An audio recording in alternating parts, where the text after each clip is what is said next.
The fire inside the rock cavern burned steady and warm, while outside the wind screamed at 40 miles per hour, and the temperature dropped to 20 below zero. Owen Harlan stood at the carved entrance watching the Fletchers sleep near the glowing hearth, their child wrapped in blankets, alive because he had spent 8 months chiseling a home into solid mountain stone that everyone said was impossible. If you've ever wondered how people survived the worst winters before modern heating, hit that subscribe button, because this story reveals a technique that saved lives during the deadliest blizzard in Appalachian history. The winter of 1883 arrived early in the mountains of eastern Kentucky and refused to loosen its grip. By late November, frost covered the ground each morning and stayed until midday. By December, it never melted at all. Owen Harlan woke each morning in the cabin he shared with Isaac Monroe to find ice crystals coating the interior walls near the ceiling where their breath had frozen during the night. The fire in their stone hearth burned constantly, consuming wood at a rate that concerned both men. They had built the cabin 3 years earlier, following techniques Owen's father had taught him in Virginia. Logs notched at corners, chinked with clay and moss, a solid door, one window covered with oiled paper, and a fieldstone fireplace that drew smoke efficiently. The structure was typical of Appalachian mountain cabins, designed to provide shelter from rain and moderate cold. But this winter tested limits neither man had experienced before. Owen spent his days cutting firewood. He would leave at first light, work until his hands lost feeling despite heavy gloves, return to warm himself by the fire, then head back out for another load. Isaac, older by 15 years and less suited to the physical labor, maintained the fire and processed their small trap line. They were hunters primarily, selling pelts and dried meat to settlements in the valleys below. The isolation suited them both. Owen was 28 years old and had come to the mountains to escape the crowded settlements of the Piedmont. Isaac had lived in these hills for 2 decades, preferring solitude to society. The cold became the dominant fact of their existence. Every action revolved around maintaining warmth. They ate meals close to the fire. They slept in layers of blankets and furs on platforms raised above the dirt floor. They stuffed rags around the doorframe and window edges to block drafts. Despite these efforts, the cabin remained barely tolerable. The fire heated a radius of perhaps 8 feet effectively. Beyond that, the temperature dropped rapidly. The corners of the cabin stayed perpetually cold. Frost formed on the interior walls each night. Owen began noticing details that troubled him. The chinking between logs contracted in the extreme cold, creating hairline gaps that admitted frigid air. The door, solid as it appeared, allowed wind to penetrate around its edges. The stone fireplace, well built and efficient, still lost most of its heat up the chimney. Heat rose naturally, and their design captured only a fraction before it escaped. The cabin consumed enormous amounts of wood to maintain minimal comfort. Isaac accepted these conditions as simply the cost of mountain winter. He had survived previous hard winters and expected to survive this one. Owen found himself unable to accept that explanation. Something about the inefficiency bothered him deeply. They were working constantly just to stay marginally warm. There had to be a better approach. On the night of January 9, 1884, the temperature fell to levels neither man had experienced. Owen woke sometime after midnight to darkness and bitter cold. The fire had died to embers. He could see his breath in thick clouds, illuminated by faint moonlight through the window. He sat up, disoriented, and realized Isaac had been responsible for maintaining the fire through the night. Owen called his partner's name. No response came from the sleeping platform across the cabin. Owen forced himself from beneath his blankets and moved to the fireplace. His hands shook violently as he added kindling to the embers and blew carefully until flames caught. The fire grew slowly, pushing back the darkness. With light restored, Owen turned to check on Isaac and found his partner motionless on the sleeping platform, covered in frost. Isaac Monroe was dead. The cold had killed him while he slept. Owen would later piece together what happened. Isaac had maintained the fire until late in the night, but had fallen asleep before adding enough wood to last until dawn. The fire consumed its fuel and died. The temperature inside the cabin dropped rapidly once the heat source failed. Isaac, exhausted from days of inadequate sleep and constant cold stress, never woke. The cold simply stopped his heart. Owen sat beside Isaac's body. As dawn broke, unable to process what had occurred, they had survived grisly encounters, harsh summers, scarce game, and countless challenges. Death by cold inside their own cabin seemed impossible. Yet the evidence was undeniable. The shelter they had trusted had failed in the most fundamental way possible. He spent that day preparing Isaac's body and the next 2 days digging a grave on a hillside overlooking the creek where they had trapped beaver for 3 seasons. The ground was frozen 18 inches deep. Owen had to build fires on the gravesite to thaw the earth before he could dig.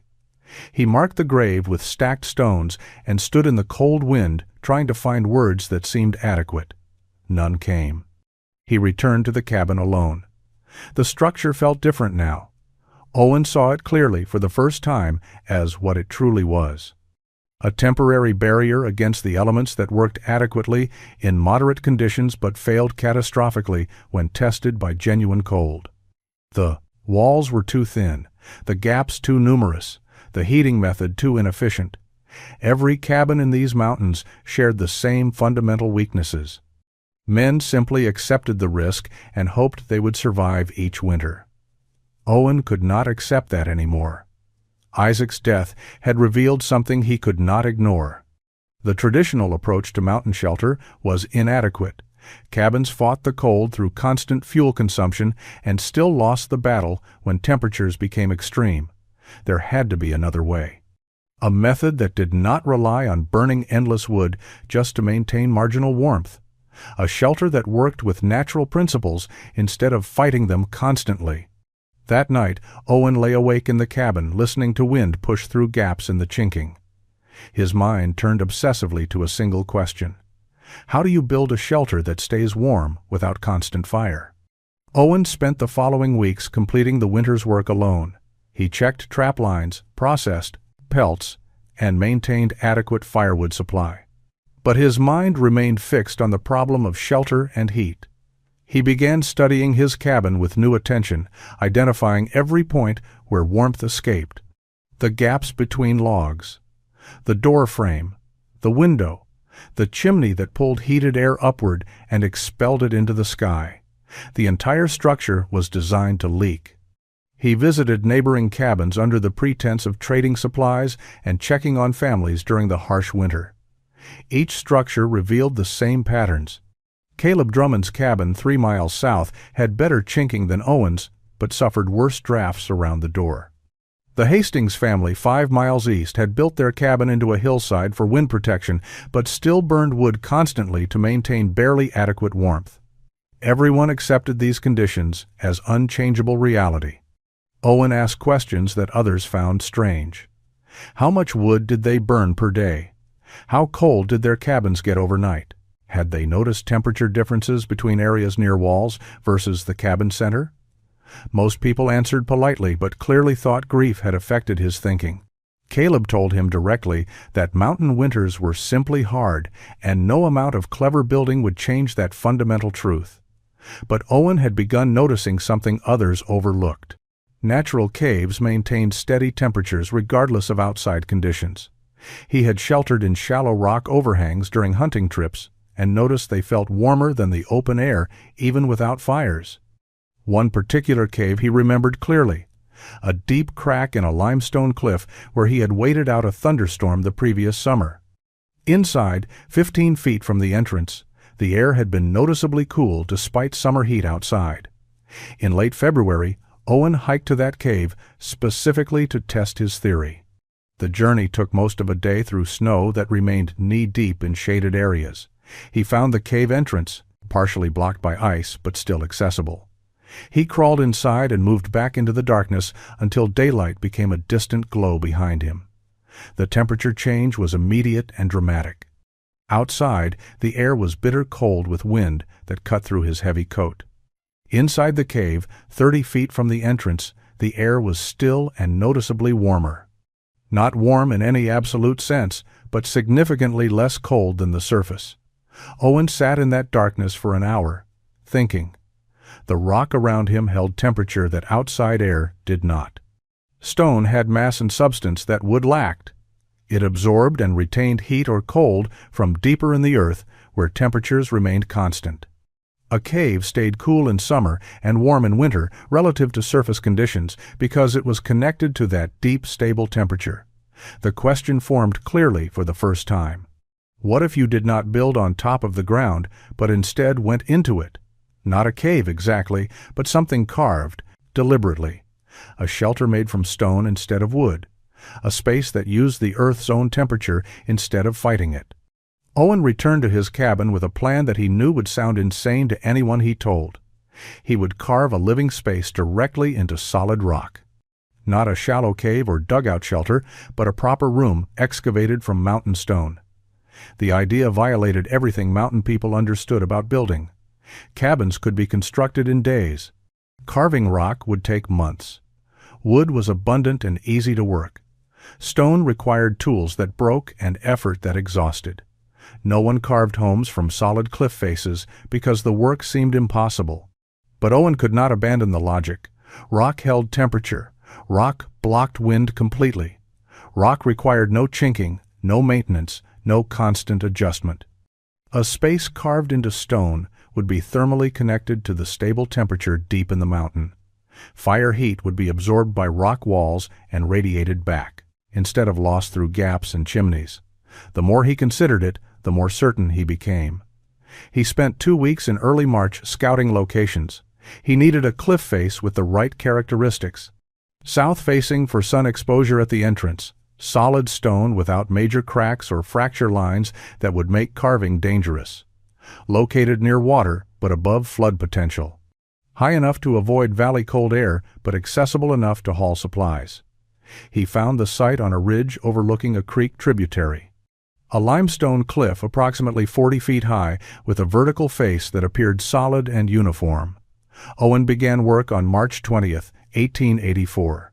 His tools were simple. A heavy hammer, 3 iron chisels of different sizes, a pry bar, and determination born from watching his partner freeze to death. He started at eye level, chipping away at the stone face to create a horizontal cut. Limestone was softer than granite, but still required tremendous effort. Each hammer blow sent vibrations through his arms. Progress was measured in inches per day. Caleb Drummond visited in early April and found Owen covered in stone dust, hammering at the cliff face. Caleb watched for several minutes before speaking. He asked what Owen was doing. Owen explained he was carving a shelter into the rock. Caleb stared at him, then asked how long Owen thought that would take. Owen admitted he did not know exactly. Months, certainly. Caleb shook his head and said a man could build 3 cabins in the time it would take to carve a room from solid stone. Owen agreed that was probably true. Caleb asked why anyone would waste effort on such foolishness. Owen said because rock does not burn wood to stay warm. Caleb left, convinced that grief and isolation had damaged Owen's mind. Word spread through the scattered mountain community. Owen Harlan was carving a cave like some kind of animal, wasting his time on stone when perfectly good trees surrounded him. People began. Avoiding his ridge, not wanting to witness the embarrassing spectacle of a man engaged in pointless labor. Owen continued working, indifferent to their opinions. The work consumed Owen completely. He developed a rhythm that governed his days from April through November of 1884. Wake before dawn, eat a cold breakfast of cornmeal and dried meat, work the stone until his hands could no longer grip the tools, rest briefly, then return to hammering until darkness made precision impossible. His body adapted to demands he had never placed on it before. His hands developed calluses over calluses. His shoulders and back grew stronger from the constant overhead hammering required to carve the ceiling sections. The technique evolved through necessity and observation. Owen learned that limestone fractured along natural plains if he could identify them. Hours spent studying the rock face revealed subtle lines where ancient sediment layers had compressed differently. He could place his chisel on these lines and split away larger sections with less effort than trying to pulverize solid stone. But finding these planes required patience and attention that tested him constantly. He carved the entrance first, creating an opening 4 feet wide and 6 feet tall. The dimensions were deliberate, wide enough to move supplies through, but narrow enough to minimize heat loss. Tall enough to enter upright, but low enough that the opening represented a small percentage of the eventual interior volume. He angled the entrance slightly downward, carving into the cliff at a 5-degree decline. This created a natural cold air trap. Heavy cold air would sink and flow out, while warm air would rise and remain trapped deeper in the carved space. The interior chamber took shape slowly through summer and into fall. Owen carved a room 12 feet wide, 16 feet deep, and 7 feet tall at the center. The dimensions were limited by his ability to remove broken stone. Everything he chiseled free had to be carried out through the entrance. Larger rooms would require moving proportionally more material. He settled on a size that would provide adequate living space while remaining achievable for one man working alone. The debris removal became its own challenge. Owen estimated he moved approximately 8 tons of broken limestone during the excavation. He carried it out in a canvas sack, dumping each load down the hillside below the cliff. The pile of rubble grew into a significant mound that marked his progress visibly.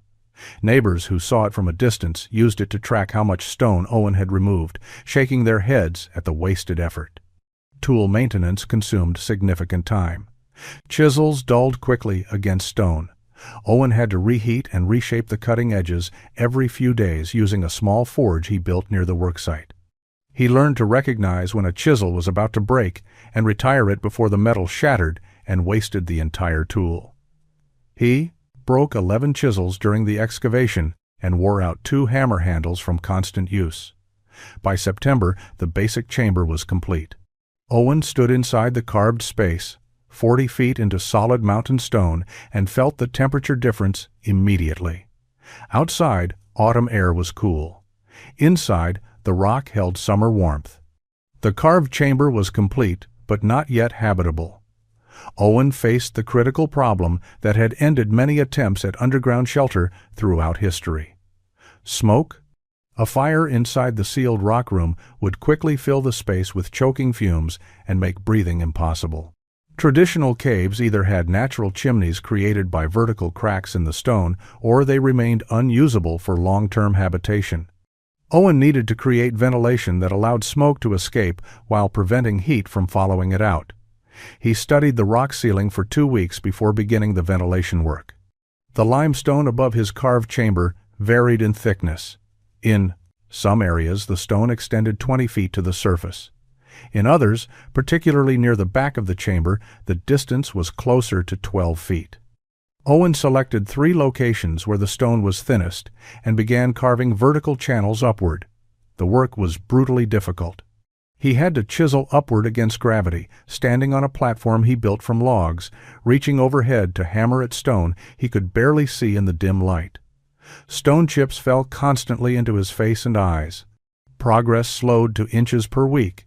Each ventilation channel was 6 inches in diameter, wide enough to draw smoke, but narrow enough to create natural draft without pulling excessive heat.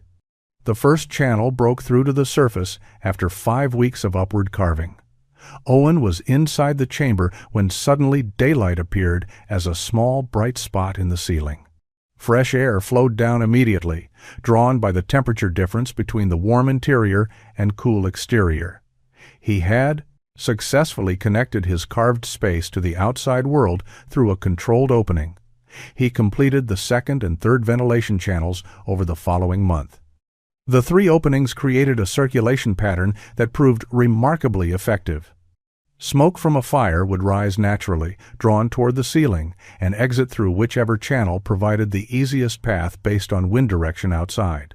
Fresh air entered through the entrance, creating a slow, continuous flow that prevented smoke accumulation while maintaining the warm air mass in the lower portions of the chamber.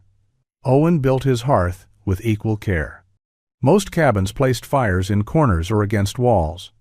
Owen positioned his fire ring in the center of the chamber, 8 feet from the entrance. The location was strategic. Heat would radiate outward in all directions, warming the rock walls, floor, and ceiling uniformly. The rock itself would absorb that heat and hold it long after the fire diminished. He constructed the hearth from flat stones arranged in a circle 2 feet in diameter. No mortar or clay, just carefully selected rocks that fit together tightly.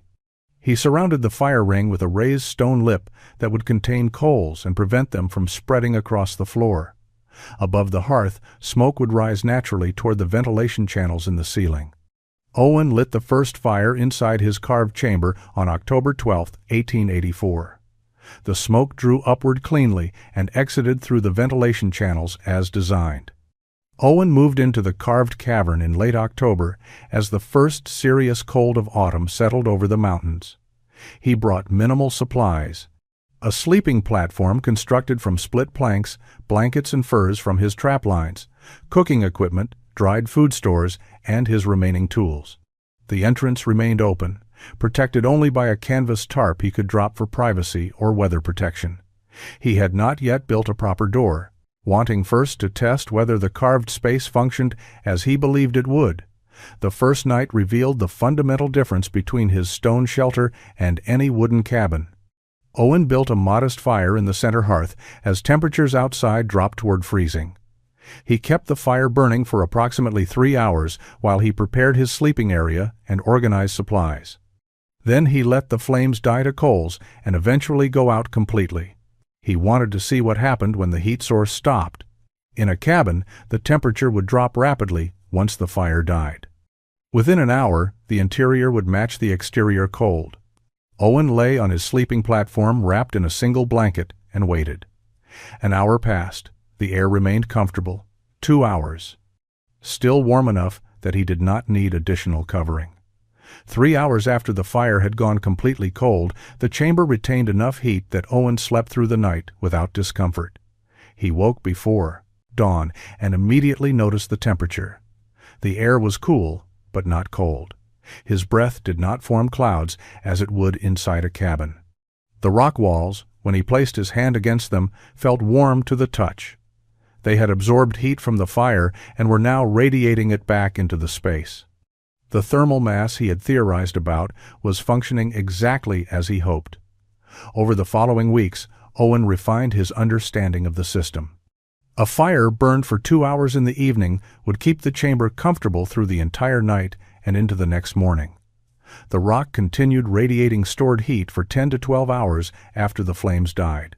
This meant Owen needed perhaps 1/5 the firewood that a cabin required. The efficiency was remarkable and undeniable. The ventilation channels worked better than expected. Smoke exited cleanly without creating drafts that pulled heat away. The narrow diameter of each channel created enough restriction that air moved slowly, carrying smoke out, but not creating the rapid convection that made cabin chimneys waste heat. Cold air entering through the entrance remained low, sinking to the floor near the opening, while warm air stayed suspended in the upper portions of the chamber and the back areas farthest from outside exposure. By mid-November, Owen had proven his concept completely. The carved stone shelter maintained comfortable temperatures with minimal fuel consumption. The rock walls eliminated all drafts and wind penetration.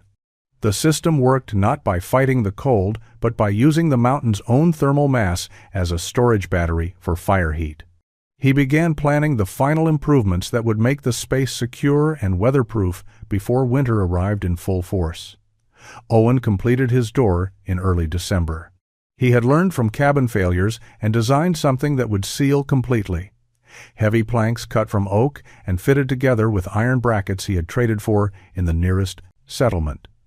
The door hung on iron hinges mortised directly into the rock entrance frame. He had carved recesses for the hinges while excavating, planning for this moment months in advance. A wooden beam slid across the interior into brackets, locking the door against the stone itself. When sealed, no gap existed where wind could penetrate. Winter arrived with normal cold through December. Owen lived comfortably in his carved shelter, burning small fires each evening and watching the rock walls store and release heat with predictable efficiency. He ventured out to check trap lines and hunt when weather permitted. The pile of firewood he had prepared was barely diminished.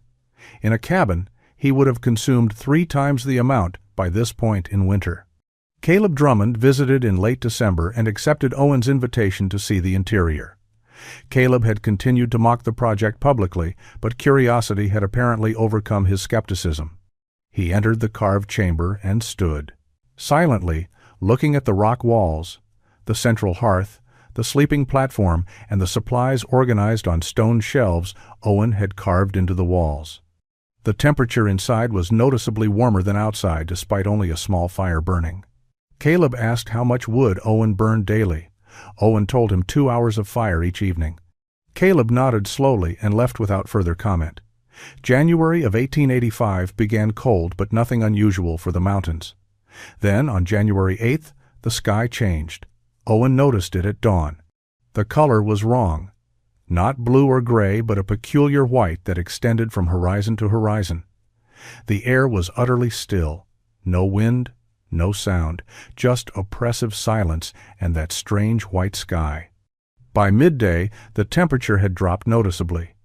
By evening, snow began falling. Not the usual mountain snow that came in flurries, but thick, heavy flakes that fell straight down in the windless air. Owen sealed his door and built up his evening fire, watching through a small gap as snow accumulated outside. It fell continuously through the night. By dawn, 3 feet covered the ground. The snow continued. For 2 days, snow fell without pause. The accumulation outside Owen's entrance reached 5 feet, then 6. He had to dig a path just to reach his woodpile, which he had positioned near the entrance under a rock overhang. The temperature continued dropping. Owen had no thermometer, but he recognized cold that went beyond anything he had previously experienced. On the 3rd day, the wind arrived. It came from the north with a sound like continuous thunder. The wind drove the fallen snow horizontally, creating whiteout conditions where visibility dropped to arm's length. The temperature plummeted further. Owen sat inside his carved chamber, listening to the wind scream outside. The sound was muted by 40 feet of solid rock, but still audible as a distant roar. Inside, the temperature remained comfortable. He had burned a fire for 3 hours the previous evening, and the rock walls continued radiating stored heat. He estimated the interior temperature at roughly 60 degrees, while outside the wind chill had dropped to levels that would kill an exposed person in minutes. On the 4th day of the blizzard, Owen heard something unusual over the wind noise. Voices. Shouting. He opened his door and found himself facing a wall of snow that had drifted against the entrance. He dug through it and emerged into white chaos. 3 figures struggled through the storm toward his cliff face. Robert Fletcher, his wife Sarah, and their daughter, who appeared to be perhaps 6 years old. All 3 were covered in snow and ice, moving with the slow confusion of people near the end of their strength. Owen grabbed Robert's arm and pulled him toward the entrance. Sarah followed, carrying their child. Owen got them through the door and sealed it behind them.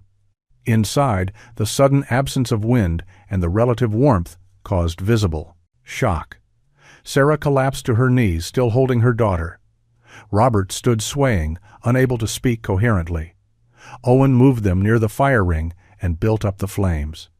He wrapped blankets around all 3 and heated water for them to drink. Slowly, they recovered enough to explain. They had been traveling to visit Sarah's family in a settlement 2 valleys over when the storm caught them. Their horse had died in the cold. They had abandoned their supplies and tried to reach any shelter. Robert remembered Owen's ridge from a previous trip and had aimed for it desperately, knowing it was their only chance. The child, whose name was Emma, had stopped shivering. Her lips were blue and her responses slow. Owen recognized the signs of dangerous cold exposure. He placed her closest to the fire and wrapped her in every fur he possessed. Sarah held her daughter and wept quietly. Robert sat with his head in his hands, too exhausted to do more than breathe. Over the next hours, warmth from the rock walls and fire gradually brought all 3 back to full consciousness. Emma's color returned. Sarah stopped shaking. Robert finally spoke clearly, asking Owen how his shelter remained so warm. Owen explained the carved chamber and the thermal mass principle. Robert listened and shook his head slowly, saying he had heard people mock Owen for wasting time on such foolishness. The blizzard continued for 3 more days. Owen shared his food supplies and maintained the fire on a regular schedule. The Fletchers slept on his platform while he made do with blankets on the stone floor. The chamber that had been designed for 1 person held 4 without difficulty. The rock continued absorbing and radiating heat with the same steady efficiency. On the 6th day, the wind finally stopped. The temperature remained brutally cold, but the immediate danger had passed. The snow lay 8 feet deep in drifts when Owen and Robert dug a path from the entrance on the 7th day after the storm began. The landscape had transformed into something unrecognizable. Trees were buried to their upper branches. The creek had frozen solid. Everything was white and still under a sky that had finally cleared to blue. The cold remained intense enough that exposed skin froze in minutes.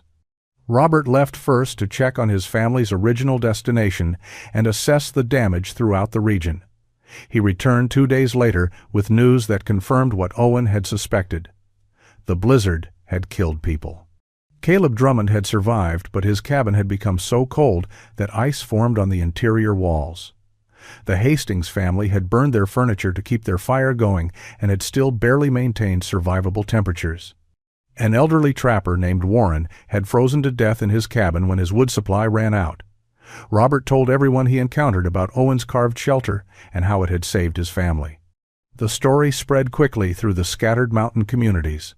The man they had mocked for wasting 8 months, carving stone, had created the only truly warm shelter within a day's travel. His innovation had proven superior in exactly the crisis that revealed all traditional methods as inadequate. Caleb Drummond arrived at Owens Ridge in late January. He did not apologize for his previous mockery, but he asked detailed questions. How deep had Owen carved? What tools had he used? How did the ventilation system work? Owen answered everything fully and offered to show Caleb the interior again. Caleb spent an hour examining the carved chamber, touching the rock walls, studying the hearth placement, and asking about thermal mass and heat retention. Over the following months, other mountaineers began attempting similar excavations. Some succeeded in creating smaller versions of Owen's design. Others lacked the patience or encountered stone that was too hard to carve with available tools. But the principle had been demonstrated, and people recognized its value. Owen helped several families select appropriate cliff faces and advised them on excavation techniques. He shared what he had learned about finding natural fracture planes in limestone and the optimal dimensions for ventilation channels. He asked nothing in return. Sarah Fletcher visited in spring with Emma, bringing Owen a quilt she had sewn as thanks for saving their lives.